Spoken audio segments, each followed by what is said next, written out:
Anamnesis, liturgia que se hace vida.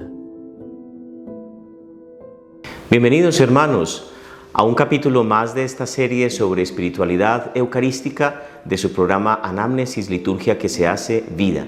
Hoy meditaremos un poco sobre los signos de reverencia antes de continuar en este recorrido en el que empezaremos a aprender un poco más sobre la espiritualidad de la celebración eucarística. Ya regresamos.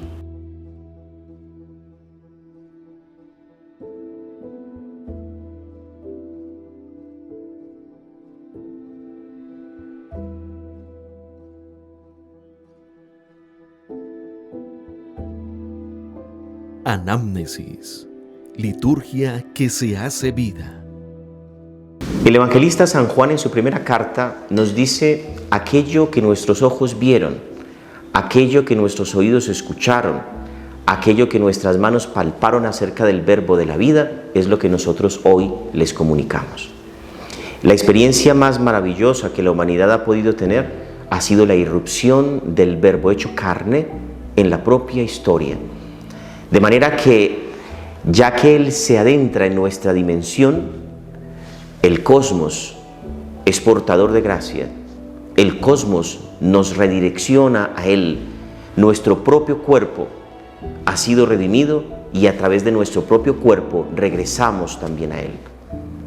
El sacramento del bautismo hizo de nosotros templo del Espíritu Santo, y esta es la razón por la cual en el rito de apertura de las exequias, siempre quien preside asperja el féretro con agua bendita, y la monición introductoria nos recuerda precisamente eso.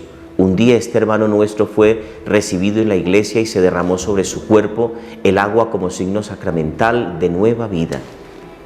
El bautismo nos hizo templos del Espíritu Santo, nos injertó al cuerpo místico de Jesucristo, que es la iglesia, haciéndonos también partícipes de un modo particular de su sacerdocio.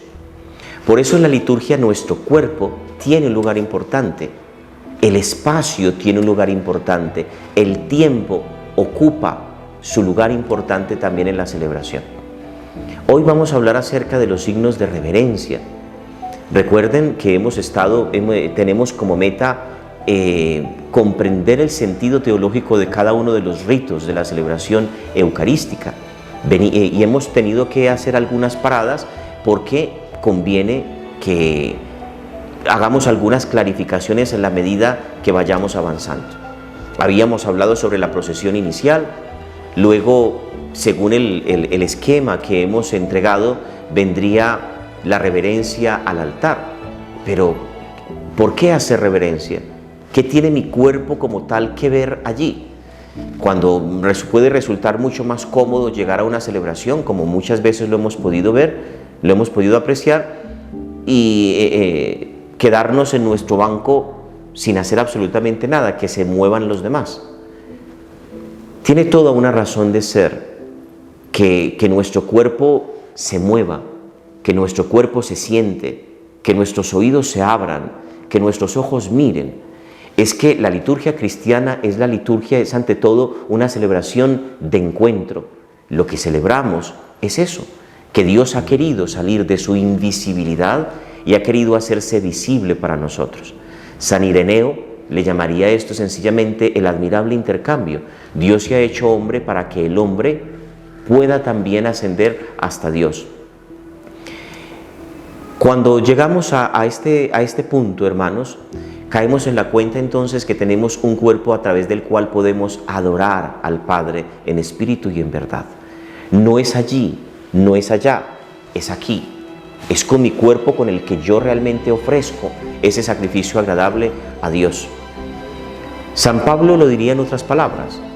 San Pablo nos invitaría a presentar nuestros cuerpos como hostias santas, inmaculadas, agradables a Dios. Cuando yo me doy cuenta que en la celebración es Dios quien sale a mi encuentro, cuando me doy cuenta que en la celebración no me reúno con un grupo de amigos para hacer una sesión de ayuda grupal, sino que voy a encontrarme con Dios, con aquel que me trasciende, con aquel que me ha creado, Mi actitud lógica tendría que ser una actitud de humildad y de sencillez. Y por eso los signos de reverencia manifiestan dos cosas. En primer lugar, la grandeza de Dios. Y en segundo lugar, mi propia pequeñez. Una pequeñez que no está puesta allí desde la perspectiva en la que solemos verla, ¿no? Desde esa perspectiva en la que uno es el poderoso y el que se merece toda la alabanza y el aplauso, y en cambio el otro es el que tiene que ser oprimido, el que tiene que ser humillado. No desde esa perspectiva. Es desde la perspectiva sana del creyente que reconoce que es un ser frágil, que es un niño en brazos de su madre. El salmista lo dice: aguarde Israel al Señor. No sé si ustedes recuerden ese salmo. Señor, mi corazón no es ambicioso, ni mis ojos altaneros. No pretendo grandezas que superan mi capacidad, sino que acallo y modero mis deseos como un niño en brazos de su madre. Aguarde Israel al Señor. Cuando nos reconocemos frágiles, incluso esta es una fuente de gran tranquilidad interior, de gran paz interior. Porque yo reconozco que no soy el que quien tiene que poner la fuerza. Reconozco que es Dios quien la pone. Recuerden aquel pasaje también en el que el pueblo de Israel sale de Egipto, empieza esa gran experiencia del Éxodo, y cuando se encuentran frente al Mar Rojo, se dan cuenta que vienen detrás de ellos todos los militares egipcios. Y entonces se vuelven contra Moisés para decirle: mejor habría sido quedarnos aquí. Moisés va donde Dios, le comenta la queja del pueblo, y Dios le dice a Moisés esto: ve y dile a ese pueblo que miren por última vez a este enemigo al que nunca más volverán a ver, porque yo, Yahvé, pelearé por ellos. Por eso, repito, cuando estamos en la celebración, el hecho de recordar que somos seres frágiles, que somos seres pequeños, que Dios es grande, que ante Él realmente nuestras manos se dirigen a nuestras bocas, como lo hace un niño cuando se asombra, nos permite disponer de la manera adecuada nuestro corazón para que Dios llegue a nuestra vida haciendo maravillas. Dios es capaz de hacer maravillas en el débil, pero no puede hacer absolutamente nada con el arrogante que cree que no necesita ni de Dios ni de nadie, de un arrogante que se basta a sí mismo. Los signos de reverencia manifiestan sobre todo nuestro respeto a una persona o a lo que esa persona o cosa representa. Como lo primero que vamos a reverenciar es el altar, yo quisiera ofrecerles un pequeño texto que contiene una oración que muchos sacerdotes recitamos en secreto mientras ofrecemos el beso final al altar, para que ustedes refuercen una vez más la centralidad que el altar tiene dentro de la celebración eucarística. Voy a permitirme leerla porque quiero ofrecerles la versión más antigua que al menos yo conozco, que proviene de los jacobitas sirios occidentales. El sacerdote, mientras besaba el altar, decía: permanece en paz, santo altar del Señor. No sé si he de volver otra vez a ti. Quiera Dios otorgarme la gracia de verte nuevamente en la iglesia de los primogénitos en el cielo. En esta alianza pongo toda mi confianza.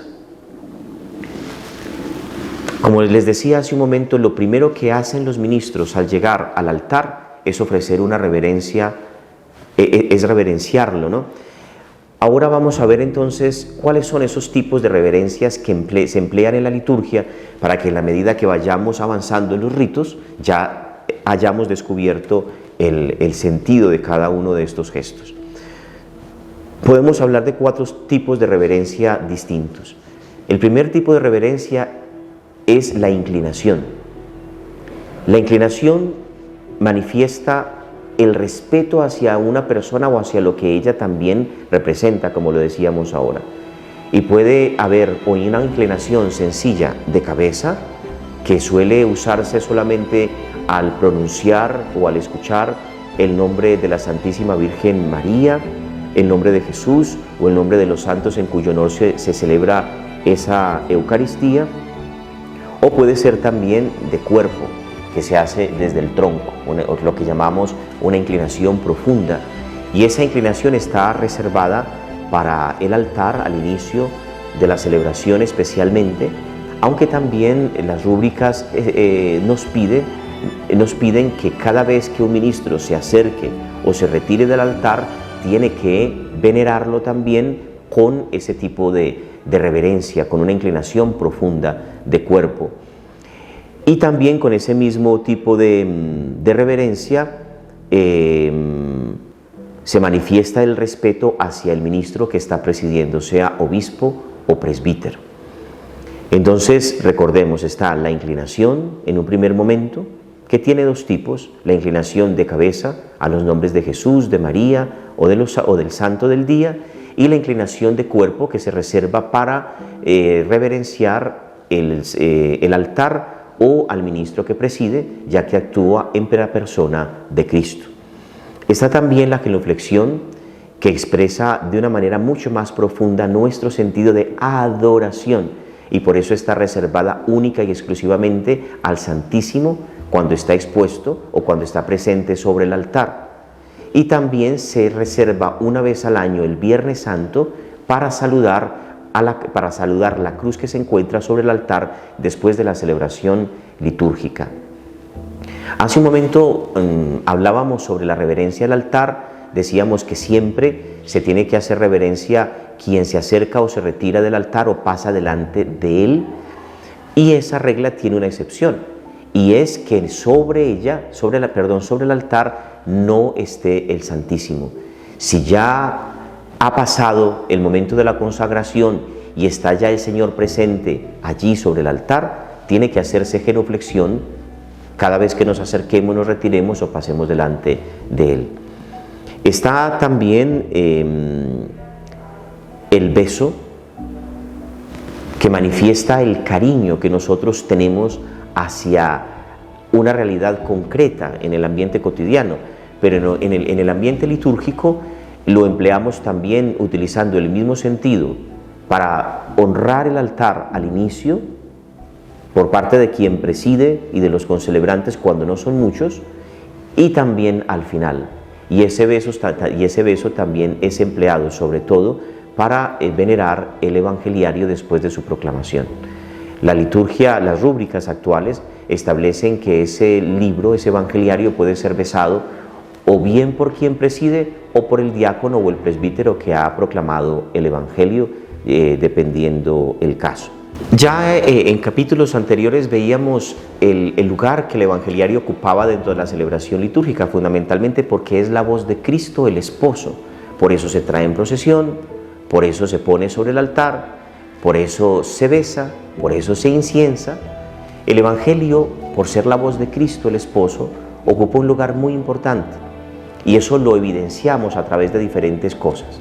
Nos ponemos de pie para escucharlo. En nuestro cuerpo busca la ubicación del ambón para poder escucharlo. Nos volvemos hacia Cristo, hacia la voz de Cristo. Lo incensamos. Se hace con el evangeliario una pequeña procesión antes e incluso después de la proclamación, si está el obispo presente, para que haga la bendición con el evangeliario. De manera que estos signos de reverencia lo que intentan es acentuar visiblemente la importancia que cada uno de los objetos o de las personas tienen dentro de la celebración litúrgica. También encontramos signos de reverencia hacia el ministro sagrado, hacia el presidente, fundamentalmente, y con esto termino, porque Jesucristo se vale de su ministerio para hacer su presencia sacramental en medio de la comunidad. Lo diríamos con palabras un poco más técnicas, pero que seguramente a estas alturas del camino ustedes ya estarán en capacidad de comprender. El presidente actúa en la persona de Cristo, cabeza de la Iglesia, de manera que cuando el sacerdote bautiza, es Cristo quien bautiza, como lo dice el Vaticano II. Cuando el sacerdote absuelve, es Cristo quien absuelve. Nos queda otro signo de reverencia, que es la incensación, pero por su extensión tendríamos que trasladarlo a un capítulo distinto. De manera que yo les propongo que antes de continuar con otro elemento de los ritos iniciales de la celebración eucarística, nos diéramos una pequeña pausa para meditar la próxima semana sobre el rito de la incensación. Gracias a ustedes por su compañía. Espero que el Señor que derrame abundantemente sobre nosotros muchas bendiciones y nos conceda sobre todo su paz.